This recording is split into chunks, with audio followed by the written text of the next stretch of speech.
Never mind joy unconfined. There is mere incredulity here. So many have wondered down the years whether dear old City could ever manage this again. So many have questioned over the weeks whether they would get across the line. And so many inside this ground have questioned inside the last half hour, inside the last 5 minutes, inside the last few seconds whether City could claim the title. Well, now the doubters must doubt no more, and the wealthy owners embrace in mutual respect and celebration, because Queen's Park Rangers, despite defeat, have survived in the Barclays Premier League, and Manchester City, despite the most almighty scare, have only gone and won it. A morass of blue humanity, celebratory and ready to party until dawn and beyond. Vincent Kompany will get his hands on the trophy, a trophy that was seconds from being snatched away. And he and his blue-shirted colleagues are the men who now fill the footsteps of Bell and Book and Somerby and Doyle and Young and Oakes and Pardo and Mulhern. And somehow, from out of that crowd, they have to establish a way to hand over the trophy, because there ain't no shifting that lot. The noisy neighbours have drowned out United, and theirs is noise now, not just for the neighbourhood, but for the nation. Power has changed hands in Manchester, and all England has a new champion. City, who were last the English champions way back in black and white, have now impacted on the 21st century in glorious Technicolor, widescreen, high definition, and as many dimensions as you like. The modern Manchester City are the kings of England. Nor are any of them able to check their emotions.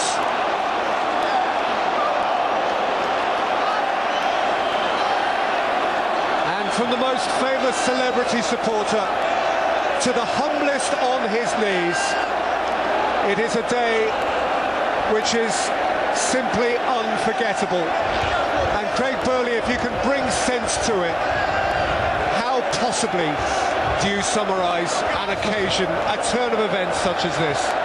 I've got to say, we've had some magnificent results this season, some score lines that you would never have believed. But I honestly think the Barclays Premier League has saved the best till last. Not particularly the best game, but the best in terms of emotions, in terms of actions, in terms of how it's swung from start to finish. And I think what makes it sweeter for these City fans is the fact that when they both went up for injury time, it was gone. It was heading to Old Trafford with 5 minutes to go. They were dead and buried. And Edin Dzeko scored a great header, and Aguero finished it off. I've never seen emotions and supporters like it. Unbelievable. That is the difference. City 3, QPR 2. At 90 minutes, it was 1-2. It is the first time the Barclays Premier League has ever been decided on goal difference. And that difference was the 6-1 at Old Trafford, October the 23rd. That's what really dethroned Manchester United. Manchester City become the 5th different champions of the Premier League era. They wobbled for a while in the spring. Remember the defeat at Swansea, their narrow squeak here against Sunderland. Defeated Arsenal, 8 points behind on April the 8th. But then 6 wins in a row. And today, from the very depths of defeat, and those supporters who are remaining in the stand are begging their colleagues on the pitch to clear the pitch now, so that the formal celebrations, insofar as they can possibly be formal in a context such as this, can begin.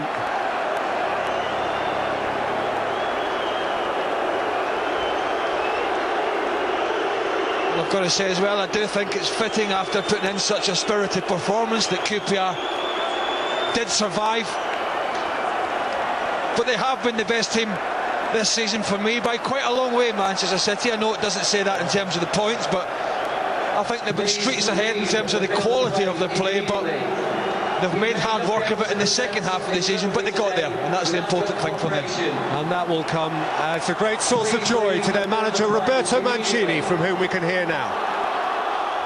We deserve to win this championship. We deserve to win.